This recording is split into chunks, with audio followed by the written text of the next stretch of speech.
Hey guys, happy Saturday. Today I have a remarkable human being, a sweet soul, and one of my dear new friends, Wen. And Wen and I met in Katie Carlson's group, I guess like over a month ago.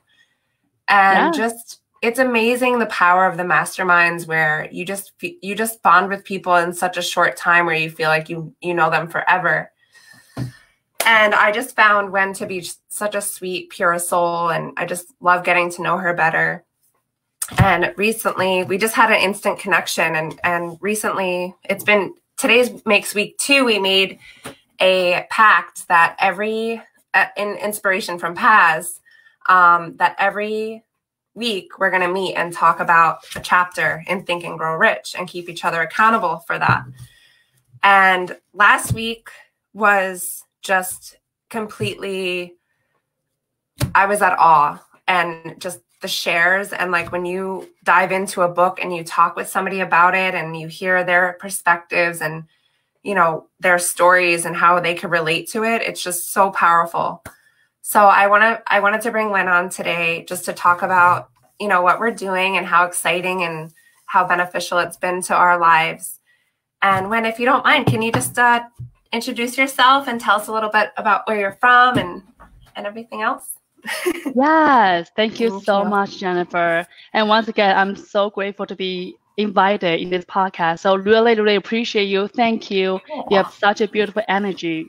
So hi, everyone. My name is Wen Zhang. You can think of it, if not now, when? I love that so much. When I first come to America, nobody really understands how to say my name. They usually say, is it Wendy? Is it? So they have a hard time. So I thought that would make it easier. Anyway, yeah, thank you.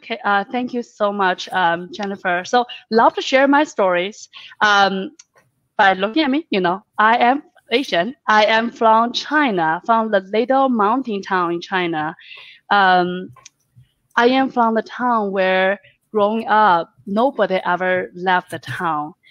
It's a town where in the mountain. So literally to visit any near the city, you have to drive around the town for 8 hours straight to visit any city. And given when I grew up, no one have a car in the city I live. We use bicycles or motorcycles, the main way to commute. So nobody ever left.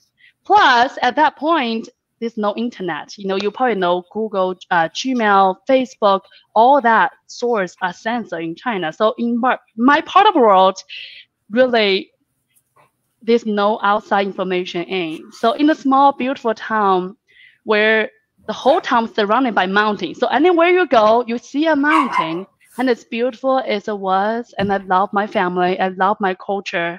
But growing up, I just never felt that's it. Because for people who live in the town, they live and they stay. For example, my mom, I love her. She's a housewife, and that's very common for most women. There's an expectation that if you once you graduate from college, 22, 23, presumably you need to meet someone, you need to get married, have babies, which is wonderful if that's your choice, but that's expectation for everyone there. And if you're a man, it's best if you're working for a post office, a job that you never get fired. You can just go there and come home, have a study, a paycheck, and that's like a dream come true. So that is that's the expectation of the town. And I grew up never felt that is where I belong. It's funny, like when I was 12, when I was 13, I'm such a happy person. Jennifer, you know me like in person life, but when I was that age, I'm just so upset. I could not tell where the energy come from. I want to leave. I want to see the world. I really want to see the world. So then I realized I can do that. So did you have a time, like a point in time where you like inspired that, or was it just innate? It is so odd. People oftentimes ask me that. I don't know. I remember this reoccurring dream when I was like small, like 6 and 7. I remember I had my backpack just left. I did not know where I'm leaving to. I obviously love my culture. I'm really proud of where I'm from. I love my town, but I really just want to see the world. I think the world is just so much bigger than that town, something about it just had this magic attraction. I just knew I can't stay. I just can't. It's And like at the time, I think destiny. yeah, I think I told you this, Jennifer. I realized, I can find a way. I can come to America. I can start my quote unquote American dream by come here for my master's degree. But there's just one problem. I don't speak English. And it's in my town, there's no one teaching English, neither there's any resources. So what I did is one summer, one of my friends, she is do the summer job in the bigger city. So I visited her. So I did a train, a bus, and a couple scooter ride. Like after a day, I visited her in like a bigger city, and I found this library, which was like, oh my God, 3 stories tall, all the books. And when I'm so excited when I see the library, because in my town, the library is like just like this kitchen size. About that, all the book there is just textbook, and I never see this amount of knowledge that's just available for anyone to grab. And I was just so amazed when I remember I just lost that day in that library when I was visiting her in that fancy city. I don't even remember all the tall buildings, whatnot. All I remember is that library and how I got lost there that day. So that's how I found this sort of like a English as second language corner, and that's how I discovered all my book. I remember at the end of the day when I grabbed all this amount of book and check out and put it on my shoulder. I remember that moment. I feel this weight of the book on my shoulder, and that's the first time I felt I see the light. I felt I had hope, and that's how I started teaching myself English for the following 4 years. And one thing that you probably notice when you speak with me is I don't speak the perfect English, and because I started with, do you know cassette? That's how I learned English. So I don't think anybody speaks perfect English. I know I don't. Well, thank you. I'm really working hard. But when I started, funny stories, I have a cassette with me. So everywhere I go, I'll just listen to it. So at the time, the cassette typically have a specific script. So it typically go like this. Hello, how are you? I'm good. Aren't you? And the conversation will move on to like library, will study, so on and so forth. So in my mind, I thought that's how American people talk. That's like the only way people talk. So now when I first come to the United States, I was walking to my classroom. When I see my classmate coming to me across the hallway, and he shout out, "Hey, what's up?" At that moment, I freeze. I look up. I said, nothing's up. And swear to God, to today, if anyone asks me what's up, I just freeze. I can't answer you. Amazing. That's how I got started. Beautiful.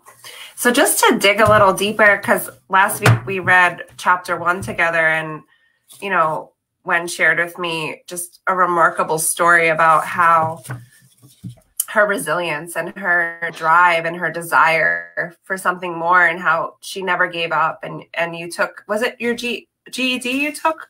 So I took TOEFL and GRE, both exams under 4 years time. And can you tell us a little bit about that? Because that story really touched my heart. Yeah, so I mentioned, starting with the cassette, that's how I started my American, like really trying to come to America. And to begin with, just give you a little background, the TOEFL is an exam where for all the foreign students to come to America, that's like an English second language test. So it's a language test. At the time, I had my cassette with me. I was so excited. This is the goal. I finally see the light. So I'm like determined. I spent 6 to 8 hours a day. I have a structure. I get up in the morning. I spend first an hour remembering 100 vocabularies. And then I start like listening to a paragraph at least 10 times or 20 times until I actually understand each word. What does that mean? I was just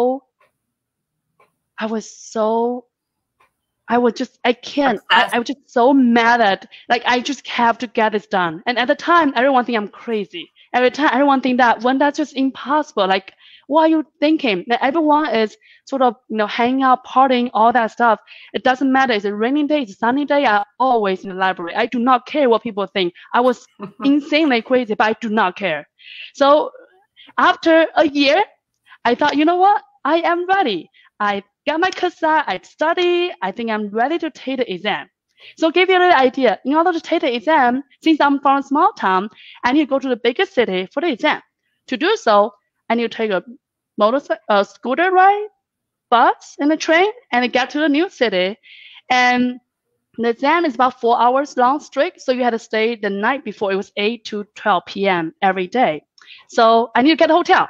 And in my hometown, given this pre-internet period of time, you can't just call in and say, hey, can I reserve a night at Holiday Inn? You had to go there, knock on the door, and ask, excuse me, do you have availability tonight? If no, you can just move on to the next hotel. Anyway, that's how I got in my first night. I was like, wow, I'm so excited. First night, I got a hotel. I'm so bummed. So second day, I mentioned 8 to 12 p.m. So 4 hours listening, reading, vocabulary, like 4 different categories. After exam, I walked out. I got my score right away. Was 89 out of 120. So give you some perspective. To get an exam, in order to be good, you need to get at least 100 out of 120 to get accepted by any good university. So I thought, well, 89, that was not good, but it's a great start, right? It's the first time. It's fine. Like, I maybe made some mistake. I can study more and come back for it. So that's how I had my first exam. So then I come back home with, scooter, bus, train, all that. I thought, you know what? That's cool. I got my first exam done. Now I can study another 3 to 4 months. Yes, I can get it done. So that's exactly what I was doing. Next 3 months, I've been more focused. I know exactly where I was wrong at the time. My oral English wasn't not as great. My reading wasn't fast enough, and that's why I was focusing on the first 3 months. So I did all that. Then I scheduled another exam, another scooter, another bus, another train. Get to that city, had my second exam, and the second time my score was 88 out of 120. When I walked out of the exam center, I was like, darn, this is the wrong direction. It was 89, now it's 88. But I thought, you know what? This is not the best, but it's okay. Probably I made some mistake. And now people say third time is a charm. Let's go back home. Let's really, really study. This time, no kidding. I'm going to really have some focus. So I give myself a little grace. I go back home. I give another 3 months. And this time I'm like, okay, no one talk to me. This is the only thing I'm focused on. It reminds me of me lately with self-development. I think people are like, what the hell is she doing in there all day? Yes, eyes in the goal, right? Focus on the dream. Mm-hmm. So that's exactly what I did for the following 3 months. So the third time I returned to the exam center, I got my score was 87 out of 120. And my fourth time was 88 out of 120. My fifth time was 89 out of 120. And can we just back up? Because I remember you had to go to Singapore for the 89. That's a foreign story. Okay. Yes, okay. There are more to come. But this is for TOEFL exam. So I think I remember I told this, Jennifer, that I think the last time when I walked out of the exam center, when I know that I got 89 and I had to give my mom a call. And remember that was one of the hardest calls that I have to make. I had to tell her that, Mom, there's nothing I can do. This is the best. Like there's no more hard I can try. I might just not go enough. I might just not meant for this. I give it my everything, my heart and my soul, and I don't know where else to go. And that was really difficult call for me to give my mom, to let her know that I don't know where should I go from this moment. So then I go home. Obviously, I cry. I cried for a solid day. But then I realized, you know what? Darn it. At this point, I failed 5 times to be exact. And at this point, really, it's not looking good. And it's okay. It cannot be worse. At this point, right, I have no success. So that means it literally just, if this is a rock bottom, that means I can be better. And I don't think I have a chance yet. I'm gonna give it one more chance. And this is what I mentioned that then I decided, you know what? Maybe I just don't have much luck in TOEFL exam. I'm gonna take a different exam called GRE. Maybe I get a better luck that way. So that is for the graduate entry exam. So just like SAT for university, GRE is for a master degree. So I started doing that. And this time I was so dead serious. I'm like, no joking. I dedicate my 9 months in. And this time, not just 6 hours, I'm doing like eight to 10 hours. I'm like, no, my lunch break and my bathroom break was like in my agenda. Like I get at 6 o'clock in the morning, like I will be exactly squeezing that 10 minutes right before I brush my teeth, make sure my memory was fresh. Like I do not kid. I don't even remember if I've been eating or sleeping. I did not care. All I want is this is my last chance. That's all I can remember. And exactly like you mentioned, Jennifer, at this time, my TOEFL exam taking too long and it's not being success at all. In order to get my GRE exam fast enough, I have to go to a new country to take it. So Malaysia, be exactly. So I thought, you know what? Okay, 9 months in, it's time. Let's take this exam. So I registered my exam in Malaysia, and I was really excited. And I mentioned that in my town, nobody ever left. Like nobody even visited near the town, not to mention a new country. So I'm the first person go to the police office, get my passport, get my picture take, and I was so proud. I walk out of the police office feeling so fancy, you know, walking in my town, like nobody got a passport, but I got it. Like it's just the moment of like that joy. Anyway, that's really exciting. So got my passport, I got my exam book, and I was on my way. So to do that, I need to take a scooter, train, bus, get to a new city, and then take a domestic flight to a bigger terminal. So, and when I arrived at the Xiamen International Airport, and that was like I spent 4 hours, you know, right there before my big flight took place. And I think I told you that, Jennifer, that was the best 4 hour daydreaming ever. I was sitting there. It's my first time looking at this international terminal. I just so excited. I felt like, wow, I made it. I'm in international terminal. Where else can you go? Right? When you see all these fancy people with their suitcase, with their, you know, traveling, I was like, I always want to travel the world, and I finally here.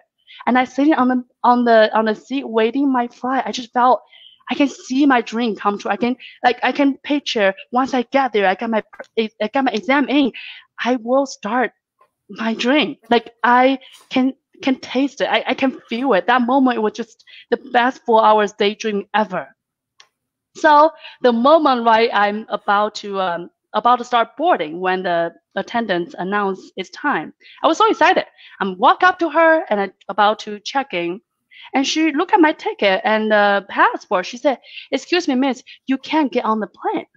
And I was like, "Excuse me, what? Why?"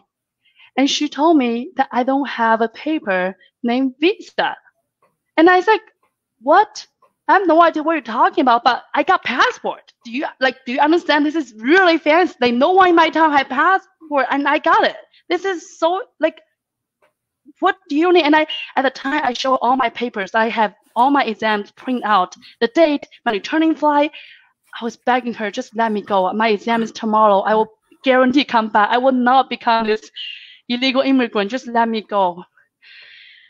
Of course, you know how that argument went. And I returned back to the bench, and I remember when I sitting there and I look up when I see the flight took over above my head without me, and that moment I just felt the whole world took off.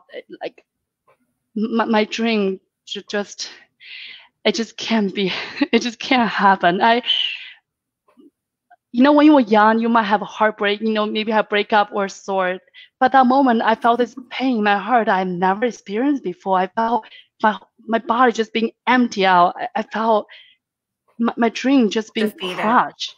Yes, I maybe I am not going out. Maybe this is just not meant to be. Maybe I am that small town girl. I just need to go back home and be married and do all the stuff. Maybe I should be a teacher where, you know, I can balance. Maybe I should do all. I just at the moment, I just all those thoughts just come to me at the moment. I don't know where to go, and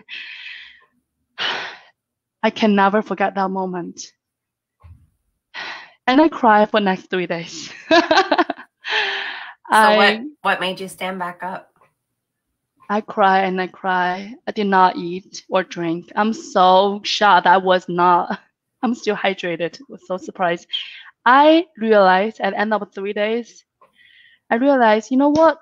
Darn it, Wen, at this point, you really sucks. But guess what? I don't believe it. I don't think I have my chance yet. This is not fair. It's like if you're in a fight, I don't even have my fair. No, I am not. I have not given my 100% yet. I don't believe, I do not take this, I don't take this as the final. I don't accept it. I need to fight it one more time. I just don't believe this is it. I have so much more. I want to see the world. I can't let anything stand in my way. I have to make it happen. I'm going to give it one more chance. Like one more. That's all I'm thinking about. Love that fire. So I go back home. In the next 3 months, I get my Dan visa done in my passport. And that year, December 2010, be exact, I booked another flight to Malaysia, get my exams scheduled. I was on my way to Malaysia in December 2010, and I got the perfect score when I was there. And that's how I got accepted by University of Illinois Urbana-Champaign, and that's how I started my American dream about 10 years ago. Did you know that you were going to get a perfect score? Did you feel it? Did it feel different walking in there? No. You didn't know. So it was a surprise. Well, Jennifer, at this point, I give it my everything. I was not expecting anything. I know at this point, I sucked. Everything I do, everyone laughs at me. All my room, they all think I'm stupid. No, nobody know what I'm doing. My dad have no idea what I'm doing the whole time. My mom's the only one knows every step of the process. At the time, almost I don't want to be too ashamed, but I never tell anyone. So I thought it's almost like I don't accept that defeat. So I can't tell people I failed. I felt no, I'm not done yet. I can't tell you until I get there. And the whole time, I just felt, universe. I'm so grateful. I felt there's so much kind of light that universe have to help me get to this point, and I'm so thankful. I think I told you this. Right now, 2020, looking back, the last 10 years, my life have changed dramatically. Not because how fancy I am, just because where I come from. I'm in a small town where, when we were young, there oftentimes at night the light will go out without any notice. We will have this small little lamp and reading books. And where I come from, where we don't have the AC in all the rooms. When you go to one room, you turn it on, and my mom will make sure I turn it off before I leave. Where I come from, you can't just, there's no oven, there's no microwave. I'm just kidding. My mom have to, wash dishes every single by hand, and my mom have to do the laundry by hand and pick it up, which is so beautiful. I'm so grateful for my mom and everyone, for the family. But I'm thinking today, wow, I see the world. And I think I told you for the past 10 years, I come to America. And that's how I started my American dream. I completed my master degree in University of Illinois, Urbana-Champaign. And I was in startup world for 5 years, fighting through everything. And I have wow, this is so cool. I want to see the bigger world. So I decided to go to business school. So the following 2 years, I got MBA from Duke. and now I'm moving to Austin, Texas 2 years ago. To start my corporate world.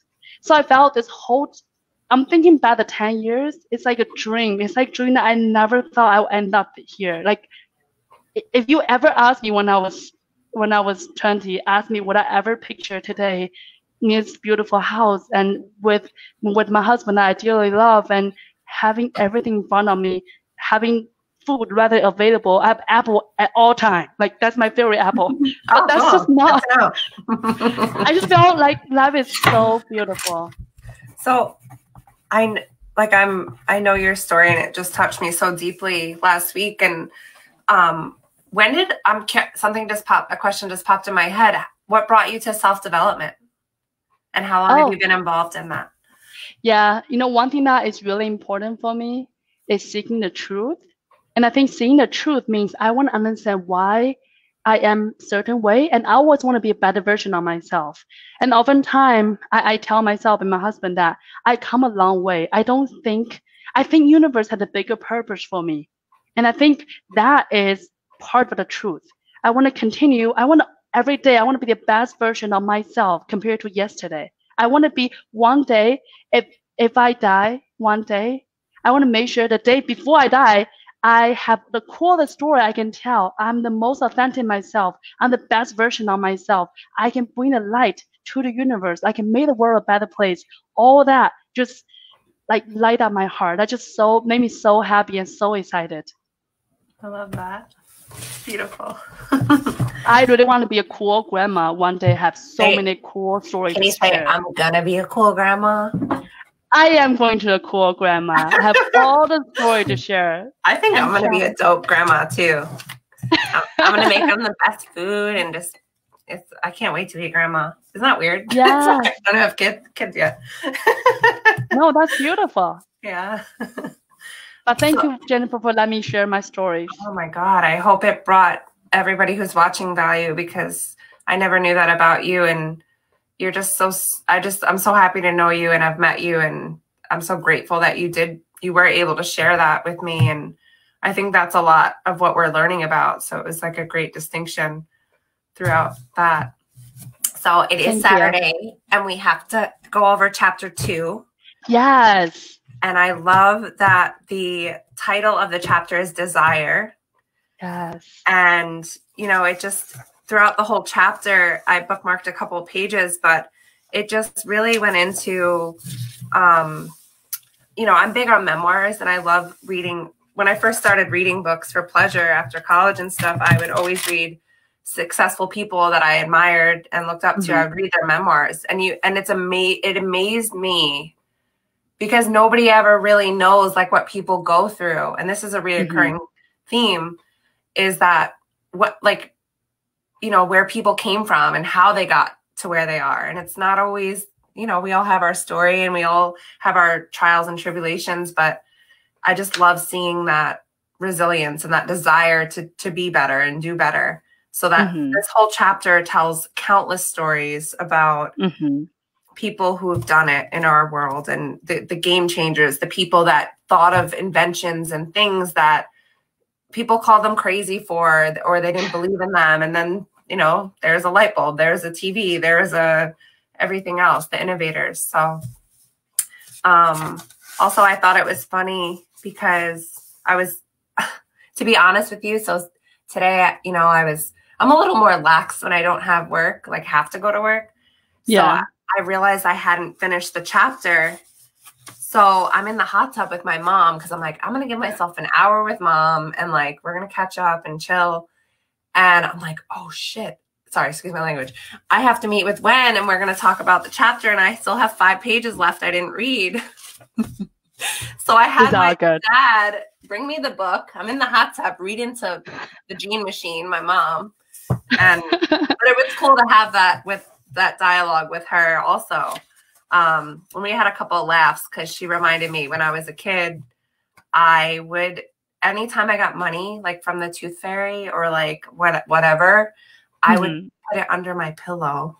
Aww. And I would like cherish it. And like, it was with me. Like, like I loved money when I was a kid. It's kind of Kind of funny. That's so cute.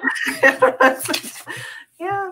So that was really funny. And then I just love the 6 practical steps. You know, Yes.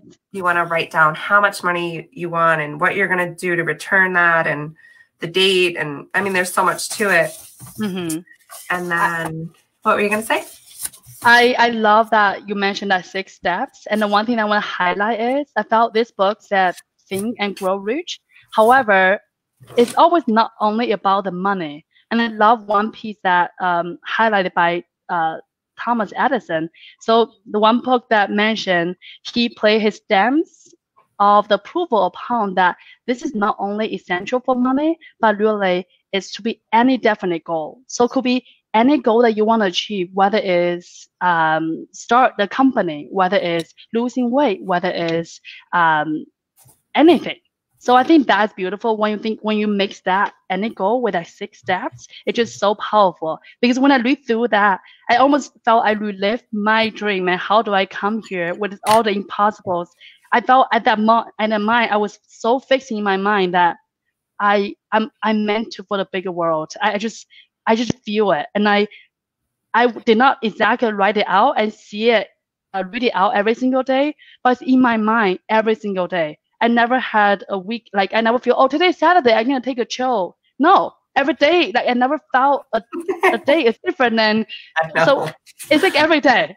So I have a huge ask for you. Yes. So since we're accountability partners with this book, I have an ask that maybe at least once a day, we could, if we want to overachieve and do twice a day, we should do the morning and the night and just text it to each other quick. Let's do it. Yeah? Yes. All right, cool. Always say yes. Okay. Love it. All right, awesome. And it's always fun to share those dreams too and speak it out loud and into existence. Mm-hmm. And just believing it and visualizing it. So what story do you impress you the most, Jennifer? So I think, you know, and it brought, you know, it's natural for us as humans to relate it to ourselves. And it really gave me new perspective on, I think the most impactful story within this chapter was hearing that his son was deaf and born without ears. And I have a strong pull to the deaf community. You know, in college, I got A's in American Sign Language, and I volunteered at the school in the Bronx, and I just love the culture. But this gave me a new perspective on, you know, how he refused to accept what the doctor said, and then it brought me to a whole other thing, and just that belief. And this is the biggest takeaway from the chapter for me. And then I want to hear what you thought about the chapter also is, when you have someone that believes in you and kind of sees something you don't in you, that's so powerful. Yes. And that was my favorite part of the chapter.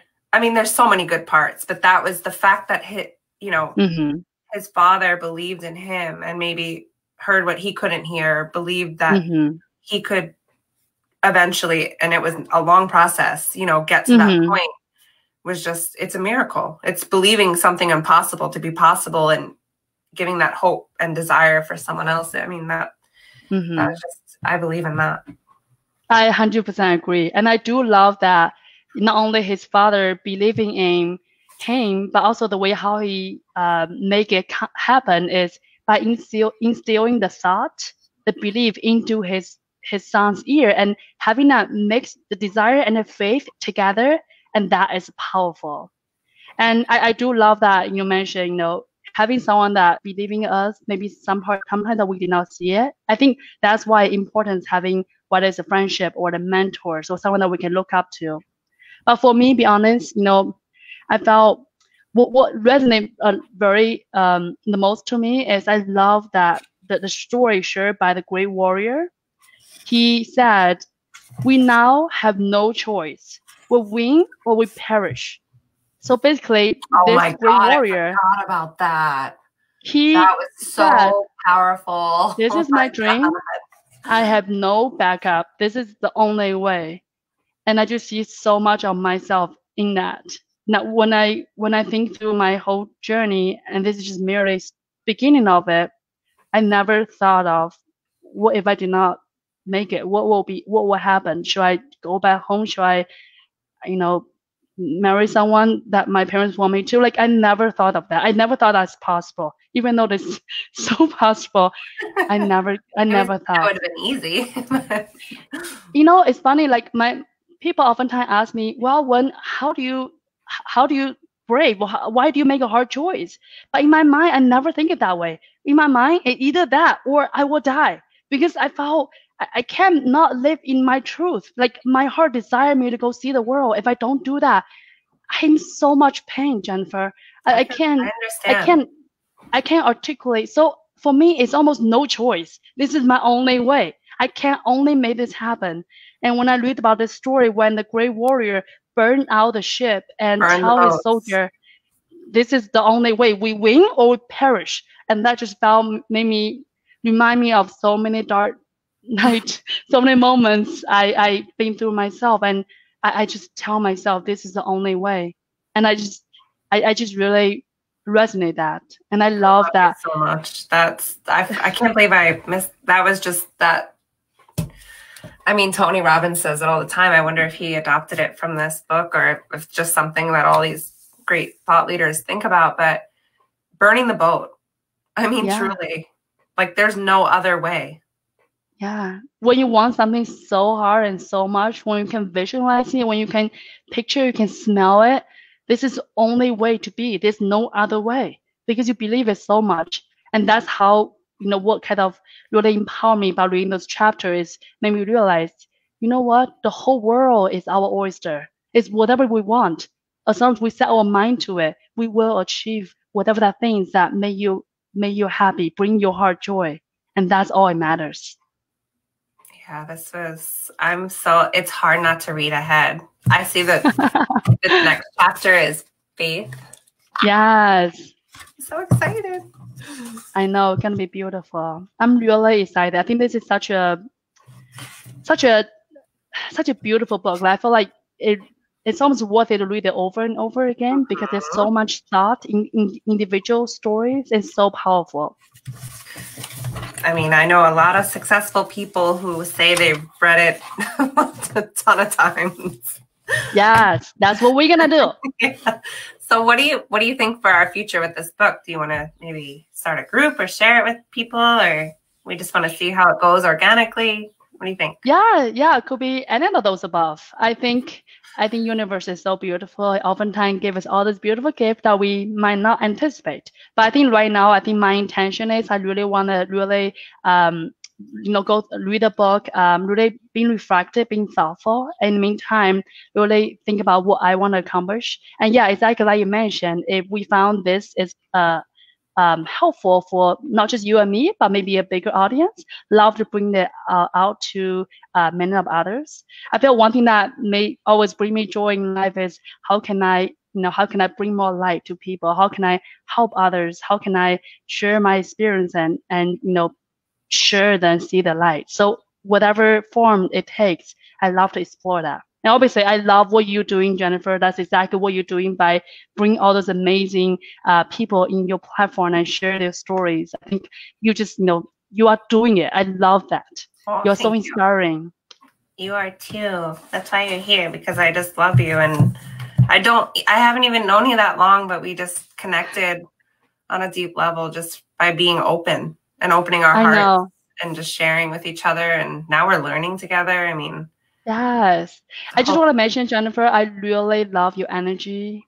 You have you are so intentional. You are so thoughtful, and you are so sweet and joyful. You're just like a light that universe just shining on this earth. So it's like a drop of joyness. So I felt so grateful. I think like exactly like I mentioned, I don't felt we met each other too long, but the first time I met you or hear you talk and spoke, I just kind of drawn to your energy, and I felt I love what you're doing for your community. I felt you have such a beautiful heart, and whatever you want to achieve, it will achieve. And I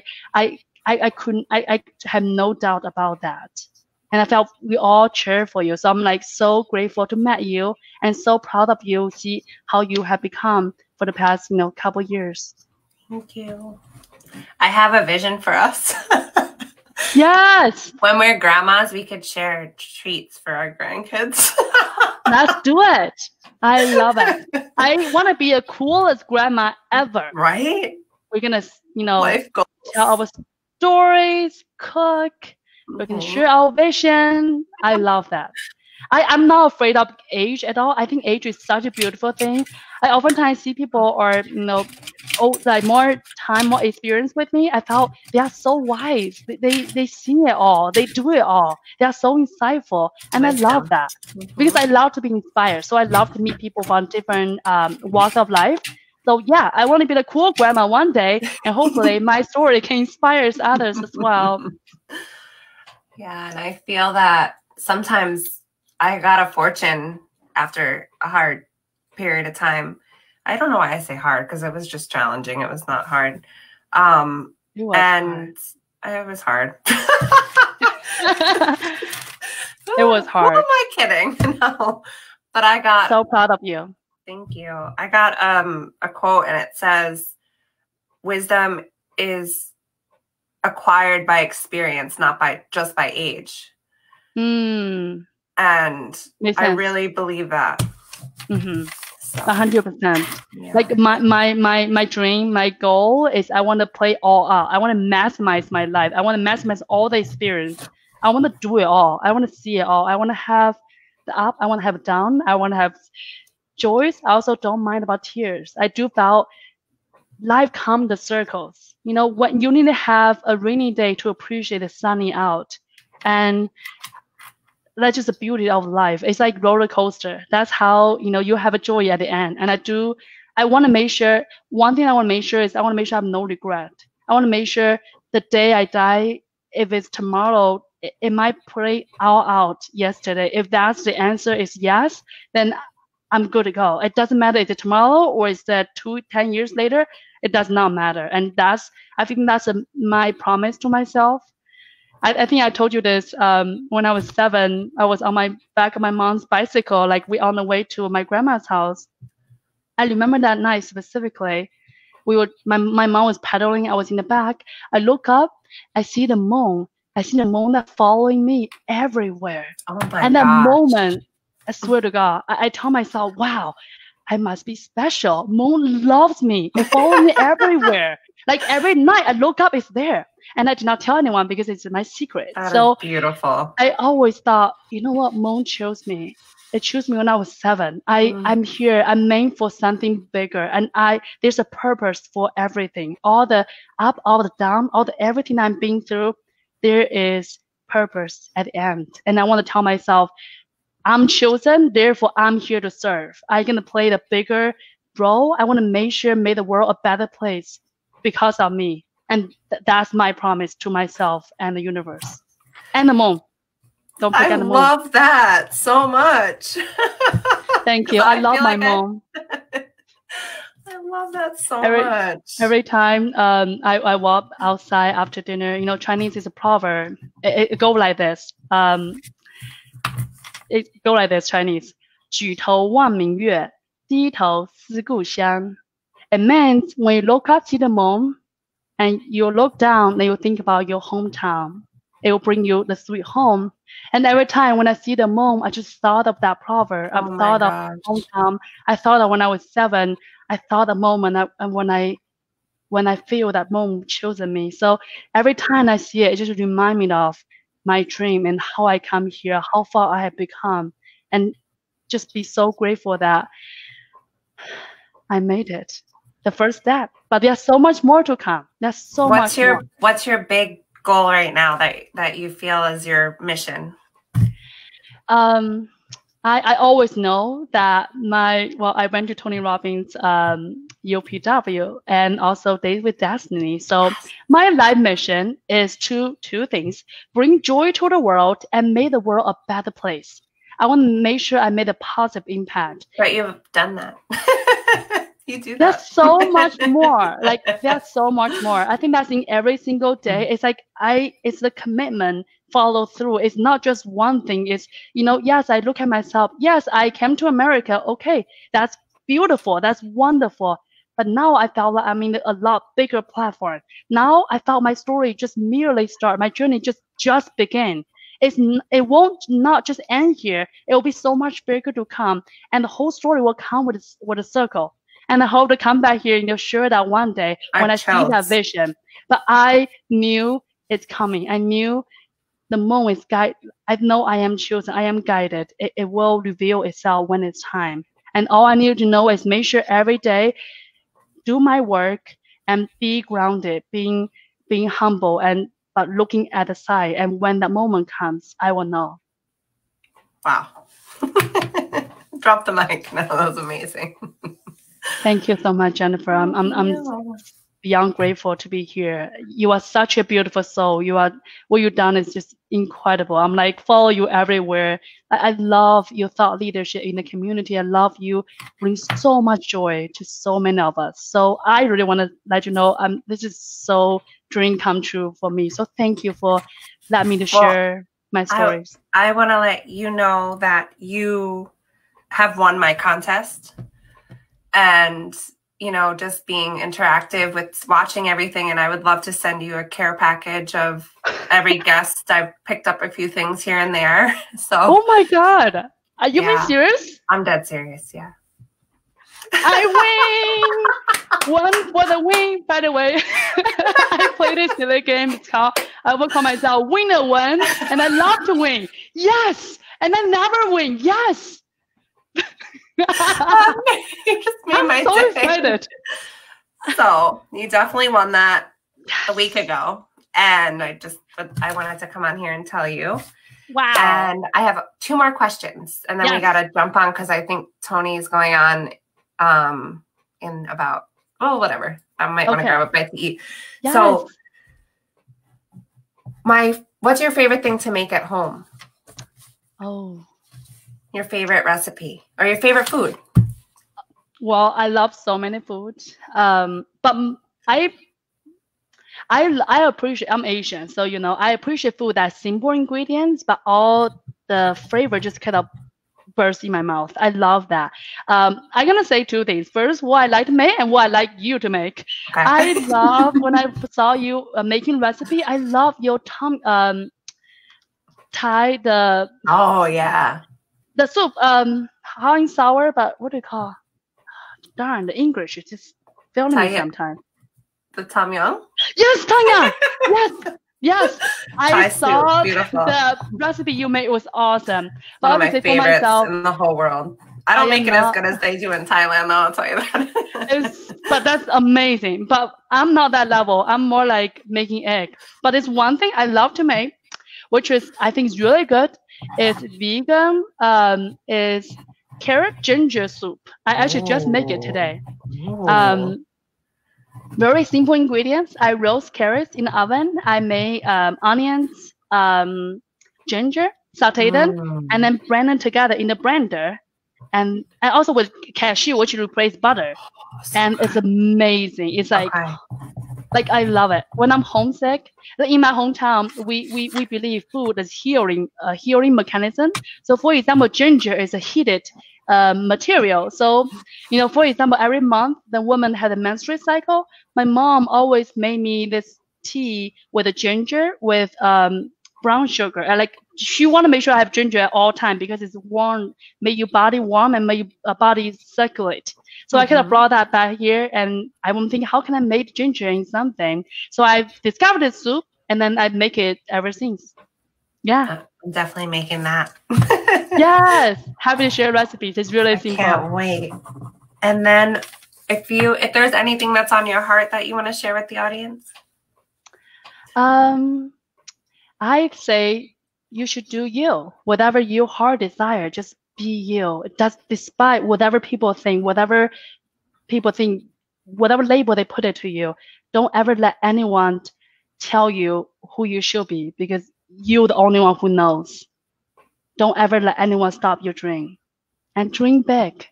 Yay! Make sure bring the joy to your heart. That's all it matters. I felt that. I felt like you were speaking to me too. Yes. Yes. All right, my love. Well, I hope that you had a good time, and I hope everybody else found great value, because Wen's definitely a special human, and I'm grateful to know you and love you and to be able to share this remarkable book, because I feel like it's been really good so far, and I'm really excited to dive deeper in and finish the questions and watch the magic unfold. So yes, it will. I full confidence. I fully believe in you, Jennifer. You're gonna make something big one day. Woo-hoo! And I will check by this episode that I will tell you, see, I said it. I said it.